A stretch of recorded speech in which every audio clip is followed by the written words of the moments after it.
Bakunzi ba BITV, inshuti zanje mwese mutwumviriza, abari mu Burundi, abari ku isi yose, abari muri Afrika, abari Bujumbura canke mu gihugu hagati, turasubira kubaha ikaze kuri BITV mu kiganiro harabaye. Tugomba twibukanye uno munsi kuwo batanavyibuka ku idarapo y'u Burundi.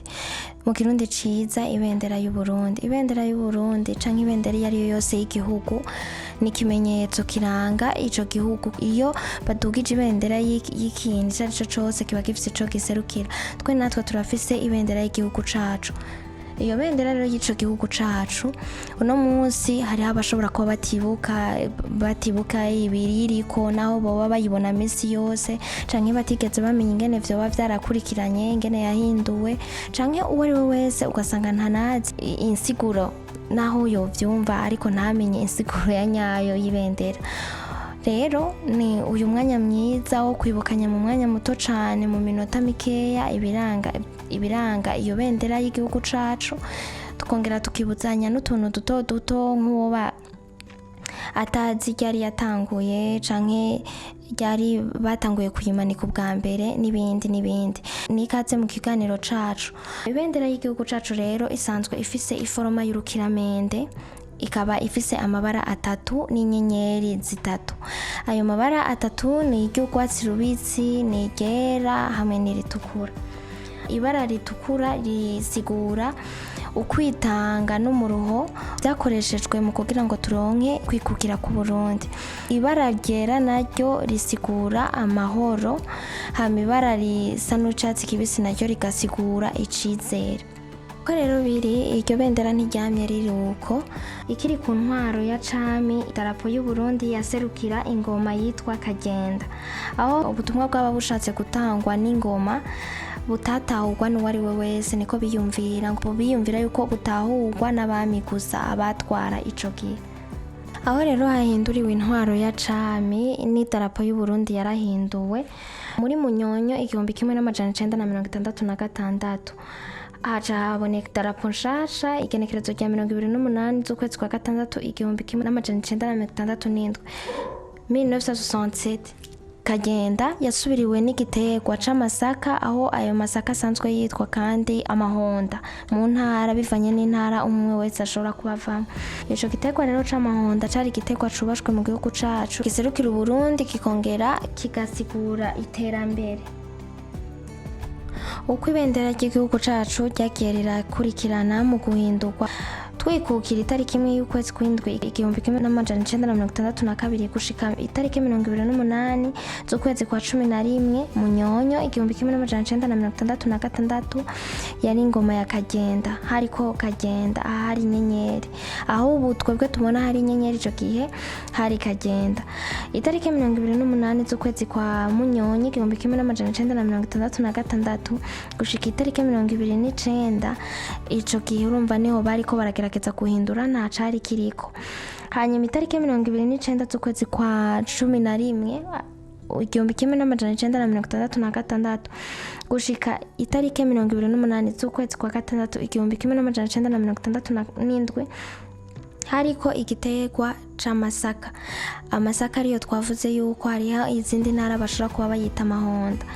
Hama guhera itariki 28 z'ukwezi kwa gatandatu gushika 1967 gushika itariki 28 z'ukwezi kwa 9 1982 hahinduwe kandi ibendera ry'igihugu cacu, baca bashirako inyenyeri zitatu arizo ziranga ubumwe, ibikorwa n'amajambere canke bikaranga ubwoko bugize Uburundi. Uwo mwaka nyene itariki 28 niho ryaca ryemezwa riba ariryo tuba dufise guhera mu 1982 gushika ubu turi mu 2022. Ambavu y'ururirimbo ruhayagiza igihugu cacu, ibendera ry'igihugu naco ni ikimenyetso gikomeye cane ku kwikukira ku Burundi. Bivugwa na Yaga, turasoma muri ico kinyamakuru nyene Yaga ko ibendera ry'igihugu ryadugijwe ubwa mbere rirahungabana igerekerezo rya mbere ry'ukwezi kw'indwi 1962. Amezi yaho imbere Uburundi bwitegurira uwo musi mukuru, amazina menshi yabo mu ntwazangabo mu gisota c'ico gihe yarazaniwe umwami Mwambutsa Bangiricenge na eta majoro kugira ngo ahitemwo uwuzomanura ibendera ry'ababirigi n'uwuzomanika iry'Uburundi, ikimenyetso co kwikukira. Uwaronse amahirwe yo kumanura ibendera ry'ababirigi yitwa Kamurari Nikodemu, yari mu ntwazangabo z'ico gihe. Wahisemwo kugira ngo aduze ibendera naryo ry'igihugu akaba ari kapitene Burasekuye Marcien. Nk'uko vyavuzwe na Piyo Masumbuko, nta rubanza runini rwabaye ico gihe itariki 1 z'ukwezi kw'indwi 1962. Kamurari Nikodemu avuga ko hari isaha 4 kuri stade ico gihe citwa Stade de l'Independance, ubu yitwa Stade Intwari. Agacongera agashikiriza avuga ati nari kumwe na kapitene Burasekuye Marcien, ati jewe nari imbere ntera intambwe 3 imbere, ururirimbo ruhayagiza igihugu c'Ububirigi ruriko ruravuga, nanje nkagenda ndamanura ibendera ry'igihugu c'Ububirigi, hanyuma ndaheza ndarizinga. Muri uwo mwanya nyene kapitene Burasekuye Marcien atera intambwe 3 imbere, ururirimbo ruhayagiza igihugu cacu c'Uburundi rurasekera, aduza idarapo nawe ry'Uburundi. Ivyo biheze birangiye atera intambwe 3 inyuma, araramutsa ibendera ry'igihugu.